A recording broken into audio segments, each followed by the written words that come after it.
All right, let's talk about this next killing. It was a man in the wheelchair at either a Walmart or a Lowe's parking lot. I think it started at Walmart and ended at Lowe's.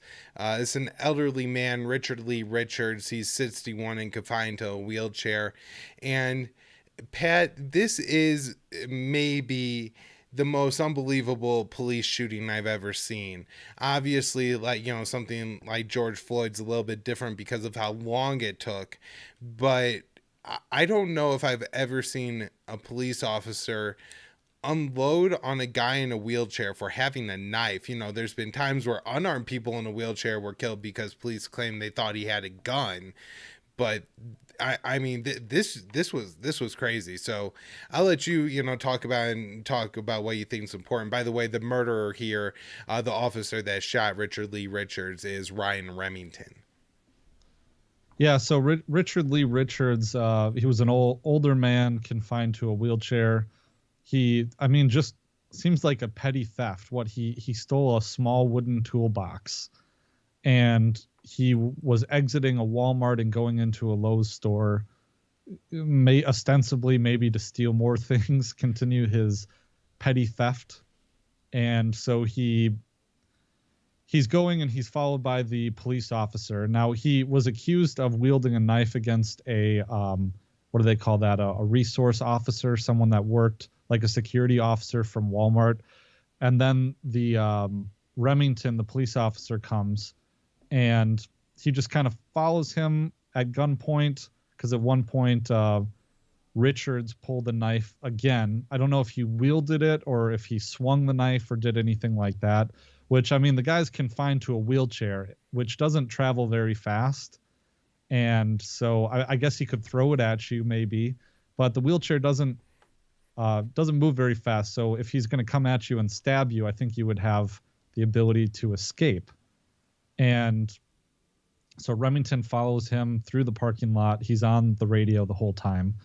And it's when another officer arrives and Richards is about to enter the Lowe's store. The other officer comes up and is yelling some commands like to stop, don't go into the store. And before the second responding officer can finish what they're saying, Remington unloads his magazine, it seems like, into the back of Richards, and Richards slumps over and dies.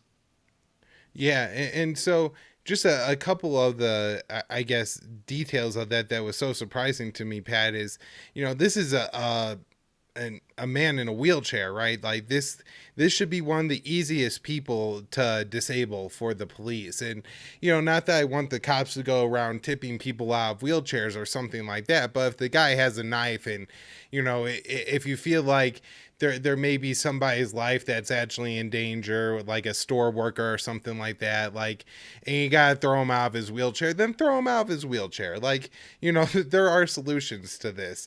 Or this is a Lowe's, like, go grab, like, just a big piece of wood, a railroad tie, and throw it in front, or a couple landscaping blots or something. There's ways to box this guy in, even using police cars or stuff like that you would have to shoot. It seems really unbelievable here. But then, and I know sometimes that, like, once people start pulling the trigger, they just kind of unload the whole clip. But this guy didn't, like, fire all of his shots, and like the officer did against James Blake. It was kind of spaced out. And then another concern I have here is it kind of seems to me that and this is just from observations and what happened, that we know about, that Richard Lee Richards may have been something of like a vagrant, or like a general public nuisance. And I don't mean this to, like, dehumanize the guy.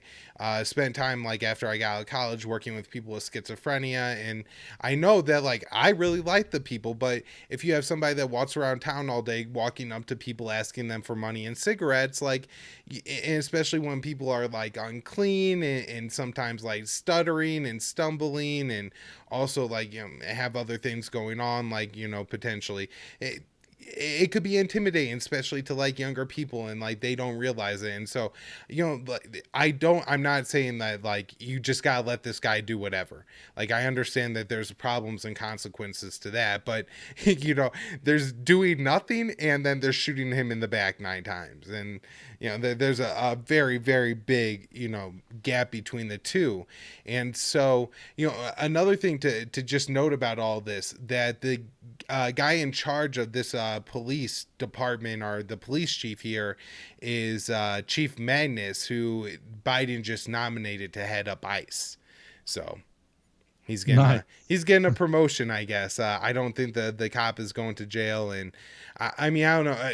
Obviously, Pat, if you're the prosecutor or whoever the hell, you're bringing charges against this guy. But what do you think are the chances that he actually goes to jail or gets prosecuted? Especially because he, as stupid as this is, again, there's the truth, there's justice, and then there's the American courtroom. Richards had a knife. Right. Yeah. I mean, what it really depends on is, from my understanding, is whether or not he acted according to his training, because I think the standard is going to be set by, it could be in a civil case if the family sues. I'm not sure about like what the criminal elements are, the protections for police officers, but I know that something of issue is whether or not they are acting according to their training, whether it was reasonable according to his training, which really seems to me to be a subjective kind of standard.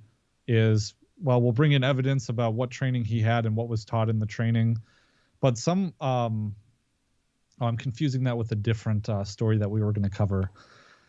But I don't know. I mean, this has like a reverse Rittenhouse effect. It's like, so in the Rittenhouse case, Kyle Rittenhouse is carrying an AR-15 ostensibly to protect a car dealership from violent rioters and looters. And the violent rioters, when Kyle Rittenhouse tries to stop them from being violent and destroying property, they get violent with him and he has to use deadly force. So Kyle Rittenhouse gets charged for doing that, but the police doesn't, this police officer doesn't have charges against him for doing kind of the same thing, Well, I mean, the guy who has bad to him, so I guess it's a little bit different. And I mean, Rosenbaum was certainly more of a threat than Richards, but yeah, there is certainly a very crazy comparison there when you're looking between these two cases and who's going to get charged and or likely go to jail and who isn't.